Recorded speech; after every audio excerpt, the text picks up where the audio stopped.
This may come as a surprise to many of you, but I love villains.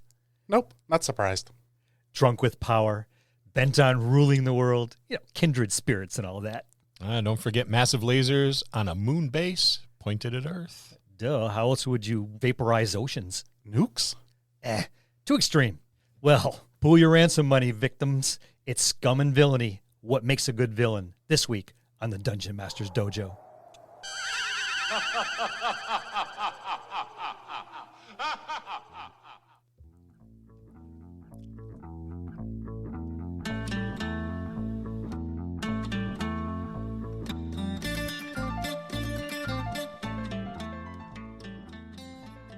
Hello, and welcome to another episode of the Dungeon Master's Dojo podcast.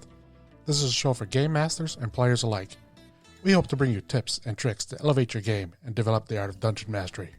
I'm your host, Louis Aponte, and these are your Dungeon Masters, Scott Labby and Bill Robotile.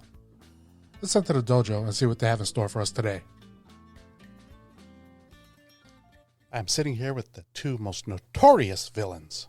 Yeah. I'll take that. Planets. I'll take that. Yeah. With nukes. There's no drama in nukes. Well, there is for a few seconds when you see the missiles coming.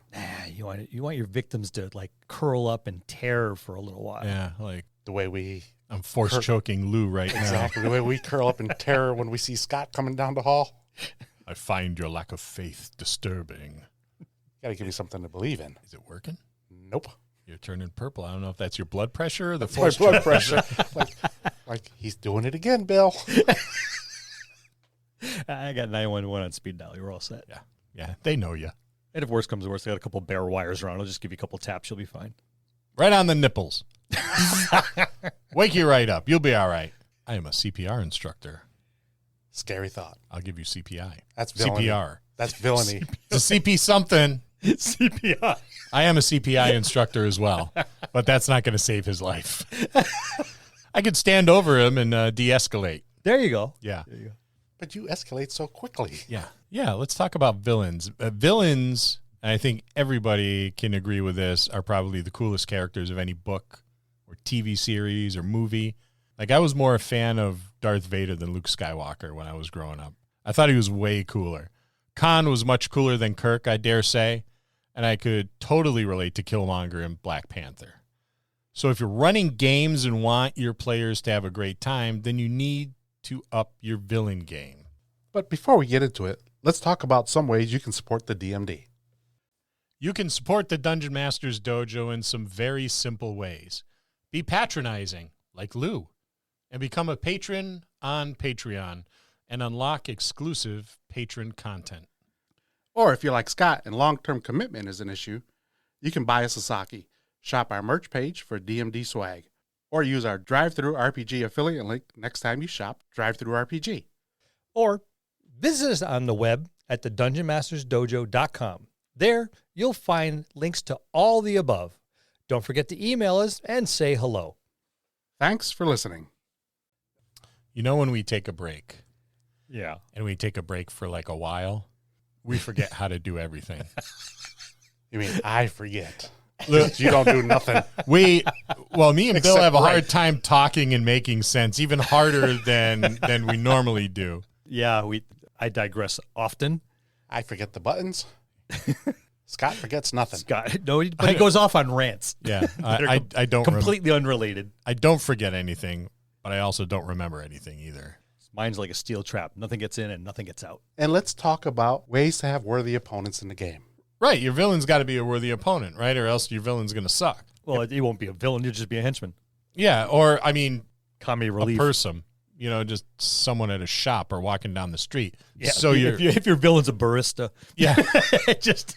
And sometimes it can be if you've had a really shitty cup of coffee, but they have to be a worthy opponent, right? And you think of what makes a worthy opponent. They have to be formidable in some way, right? They don't necessarily have to be formidable with sword and board or something like that. They could be formidable in the form of like a mastermind, be it a criminal mastermind for your superhero game, an evil galactic emperor for your sci-fi game, post-apocalyptic despot, or your big bad for a D&D. It could be the steward that's has the king's ear and is negotiating the armies in a way that may not be the best interest for the realm. Like Grima Wormtongue. Just like Grima Wormtongue. Not physically imposing. He's not gonna take on any of the Fellowship and do well, but he's sneaky and he's snaky and he's behind the scenes manipulating things. Mm-hmm. And that's a good villain as well. Someone who is manipulative maybe in the political sense, right?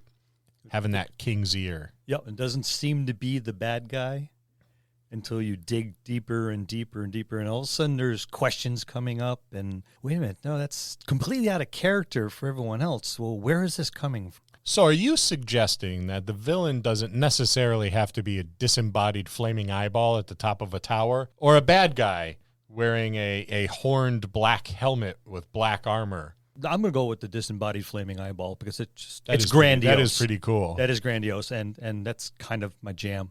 But the person that you least expect to be the villain. That's one of the best villains. That's one I have to admit. That's the one that sneaks up on you, and the surprise. Wait a minute, that was supposed to be an ally, and they've been misdirecting me the whole time. And see that a lot in the spy movies. And I have schemed and plotted with other players at the table about. I'm like, hey, how do you feel about being like a turncoat or a traitor or something like that? And you got to know like which one to approach on it. Well, I mean, we know our players pretty well, so we know who would play that. And we've done this a number of times where we've actually had the good guy who turned the battle because they made some absolutely tremendous and heroic effort. And then we've also had our turncoats, and some of them have been unwitting.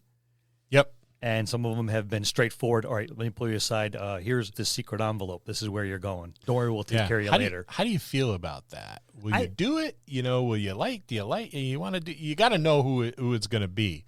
It has to be someone that can intellectually hide the fact that they're the turncoat. They have to actually be the double agent, the turncoat, the friendly, this is great idea. And then little messages are being passed off. And that's something that, they're not going to do it at the table. It's one of those things that are usually arranged ahead of time. But you have to have a player that can pull it off. Yeah, they have to be a good role player. Yeah.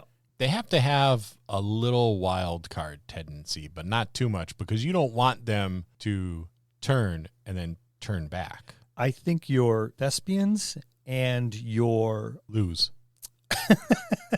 I was never asked. Not scared. Not yet. Yeah. I think your thespians would be really good, and your tacticians would be really good for this. Yeah. I think those would probably be the two best player types. That would probably be best. I think you're a person who's unknowingly being manipulated.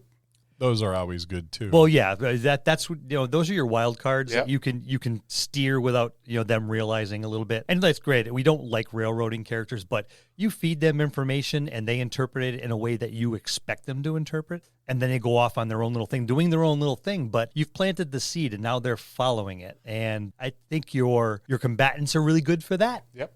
As well as your wild cards, because they're going to take it and run it because they think they got something special. It's not something I would use every time. No. But if it feels right with the story and the way things are going, then I would utilize it maybe once every several years. I think I've only seen it really a couple, two, maybe three times. We've used the hero to turn the tide of battle once. We've used the unwitting turncoat, and we've used the double agent. That's over the course of like 12 years. How would you say that they should have some kind of connection with the heroes?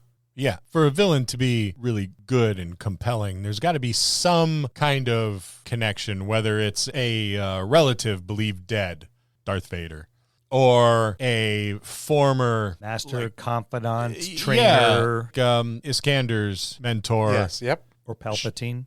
Palpatine shows up as being in league with the bad guys. That made for I think, a very enjoyable RP experience for Korik when he was at the table, and we revisited that a little bit later because his mentor got away.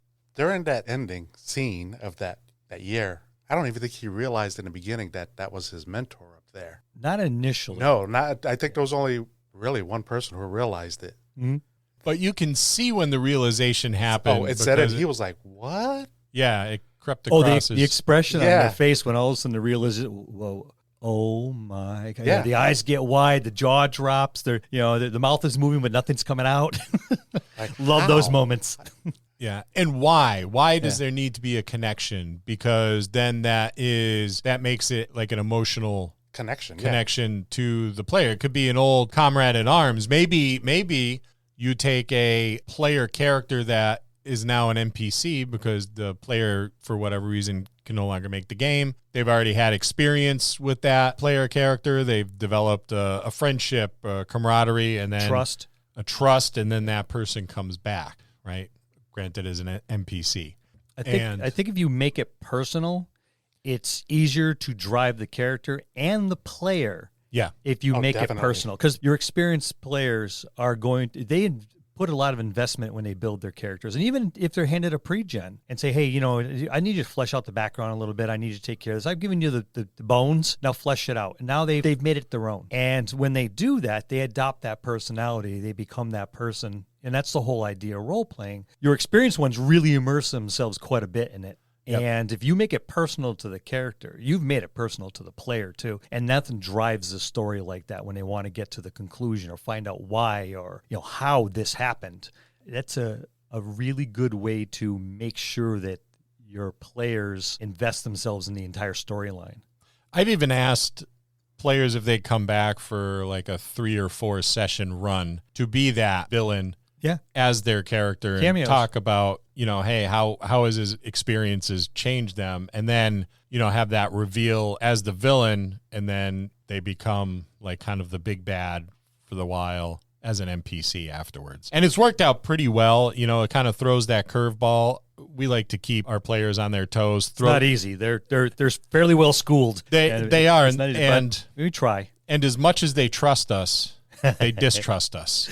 As they should. Because there's the ever-present concern that, okay, we're scheming on them. What sort of thing is going to pop up? But it's something that I found the players have enjoyed in the past where, they've had those kind of curveballs that move the story forward, those, oh, shit moments. Not only that, it's like it makes the player, since they already have that emotional connection, so it's like if either, let's say, Mullif or Cal were actually turncoats, the party would have a hard time dealing with that. Oh, because there was such a connection. It's bringing in morals into the game. You're like, what do we do? Do we try to help and get him brought back into the fold and find out why he's doing this? Because there must be a reason. Yeah.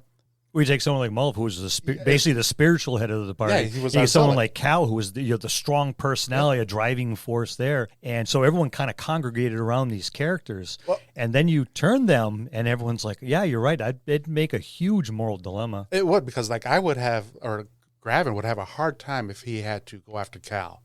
Let's take a moment to talk about our sponsor. You're a new DM who wants to jump behind the screen. Maybe you've been volunteered by your gaming group, but aren't quite ready. You've been watching people play games online or on podcasts, and you're thinking to yourself, where do they come up with all that descriptive narrative? There's no way I can do that. Well, don't worry. We've got a solution for you. What if I were to tell you that I can put a team of professional writers alongside you at your desk while you're prepping your game? Sounds pretty good, huh? With Describe, we can do just that. These narratives vividly describe monsters, places, spells, people, you name it. It's there. And there are more than 6,000 of these easy to search up, copy, and pastable, beautifully written narratives right at your fingertips.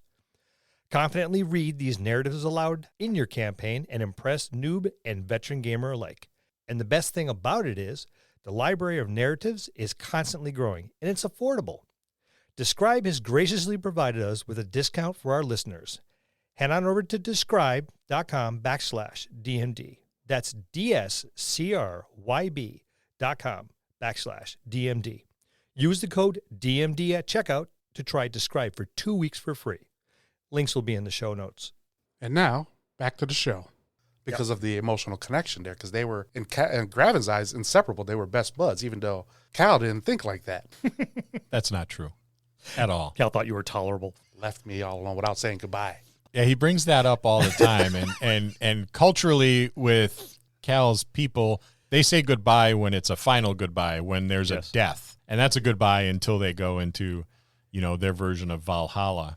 But Lou brings up a really good point. There's an emotional attachment not only to the player's character, but to other players' characters. Yep. When you have a turncoat like that, it's emotionally driving. Like, what do we do? Yeah, do we take on the villain, or do we try to help him, because this isn't something our friend would do? What happened? Yeah, exactly. You So know? now you have a story within a story where, we know Cal is, or Molliff is the bad guy. Now we got to try to find out why they are doing this, if there is even a reason that's right in our eyes, because it still may be right in yours, but wrong in ours. Right. And there should always be a reason why. Yeah. You know, always, so that they can, which brings us to our next to our stop. next, your morals have to be crystal clear. Right. Why? Yep. Why are you the bad guy?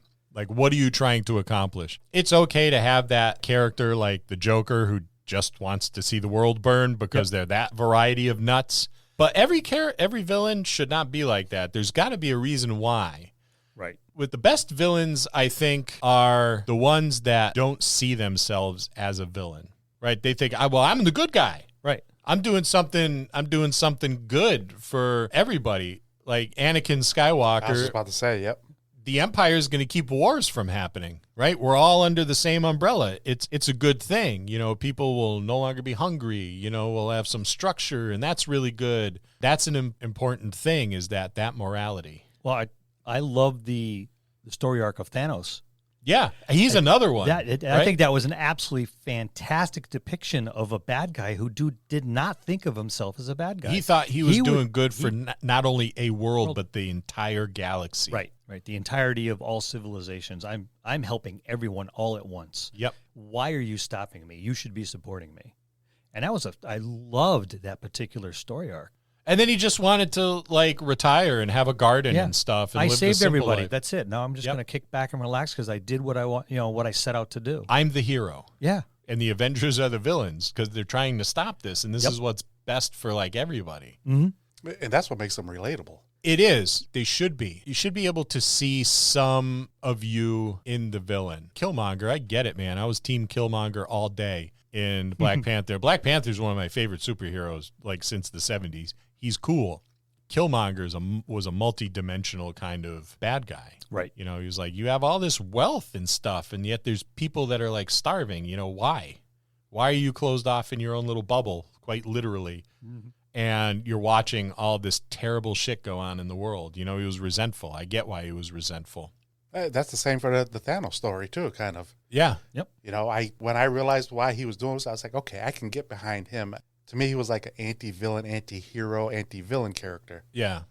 And that's I've had a player once. We're playing, remember the old Star Trek RPG? Yep. I was running a game, and Eric's character was captain of a starship. Chet's character, and Chet you know what? His personality wasn't one that was suited for Starfleet.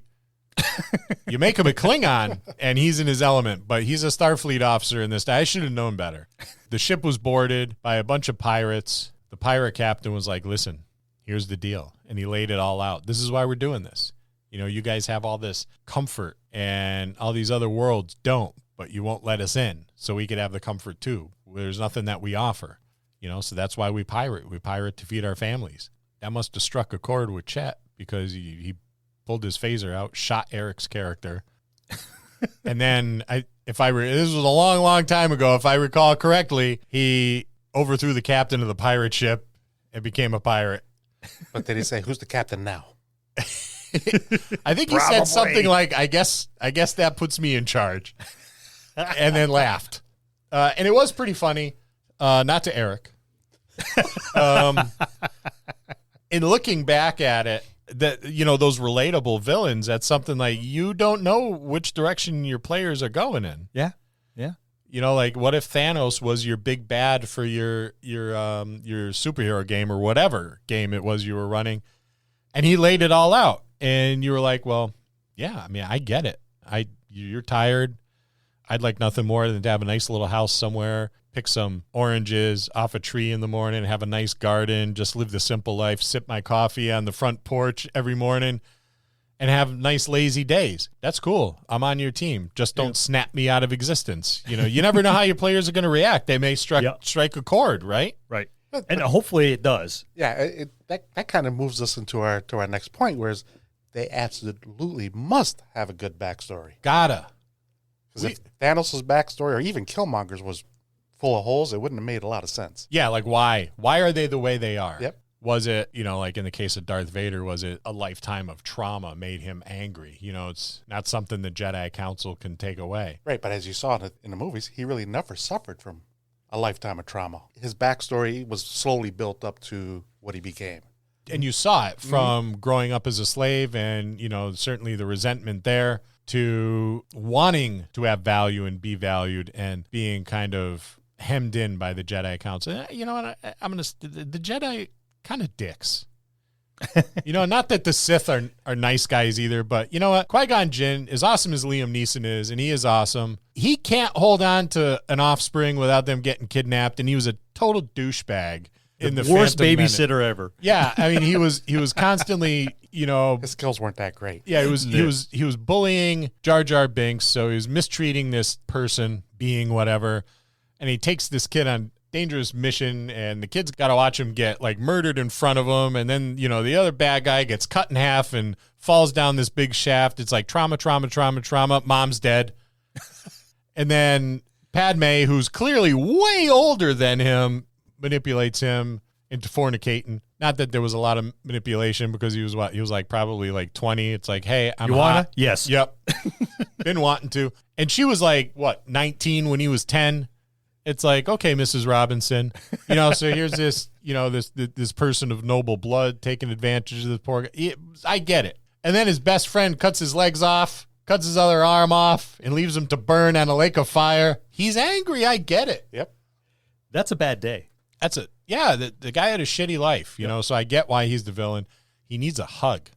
And now he's this big wheezing asthmatic, and they say he's constantly itchy because all the fake skin they put all over his burns, was kind of like half-assed, the low's bitter. You got to think that outfit chafes too. It does not look comfortable. No, and then let's not even talk about what happened to the genitalia. That's something that was never discussed, but if everything else is burning off, the dangly bits are probably gone. So he's probably like, Damn. Now I've got none of that stuff left. Tragedy. It's a good backstory. Why do you shake your head all the time every time I speak, Lewis? I don't know. It's now a habit.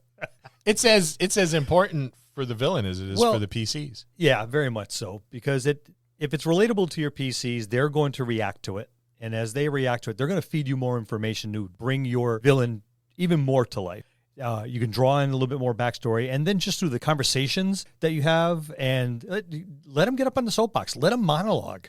That's how you get the backstory, and that's how this is what. Now that I have you where I want you, you go into the typical villain monologue. And that message that Bill is delivering is for you players out there. Yes, there's no bigger dick move than once your villain gets up there and he's gonna give his monologue and he's peppered with arrows, and the barbarian lops an arm off. The paladin smites him, and then the rogue backstabs the shit out of him. And now, he's got the wizard finally goes, "Hey, I finally got something to do. Lightning strike, fireball." Or your paladin goes up on the first round, chops his head off, and said it can only be one.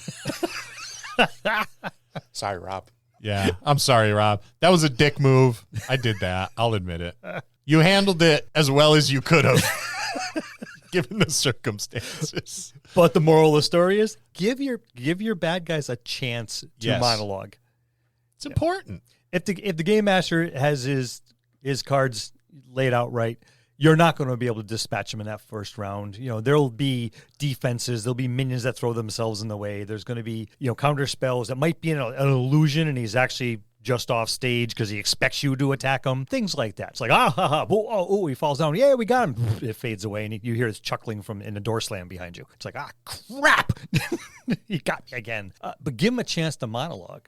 Just draw it out, because how else? Threaten the PCs. Well, now that I know where your mother lives, or now I know where your brother lives, or, that temple you came to? Yeah. As we're speaking, it's burning and everyone's dying. Thanks for letting me know where that is. Drive it home. He's going to be, even if he's physically imposing, there's going to be either himself or some others around him that are wiser than him that are saying, well, why don't we do this? Why don't we do this? He has generals, he has minions. Otherwise, he wouldn't, no big bad stands out there by himself, with the exception of maybe like a dragon or something. But Yeah. they're more often than not, they're going to have these circles of defense that you have to get through, and it gets harder and harder and harder. And as you go through, more is revealed about the characters that the game master can use to draw them into the next circle and escalate it, because now they're chomping a bit. They want this guy. And I think that's one of the easiest and best, well, maybe not easiest, one of the best ways to do it is those circles of defense. And that's Scum and Villainy. What makes a good villain? We'll see you next time in the dojo. That's going to conclude this episode. Thanks for tuning in and listening. Please subscribe to the podcast for more great content. If you'd like to hear a particular topic, you can reach us on Facebook at the Dungeon Masters Dojo, or you can drop us an email at thedungeonmastersdojo@gmail.com. Thank you, and have a good day.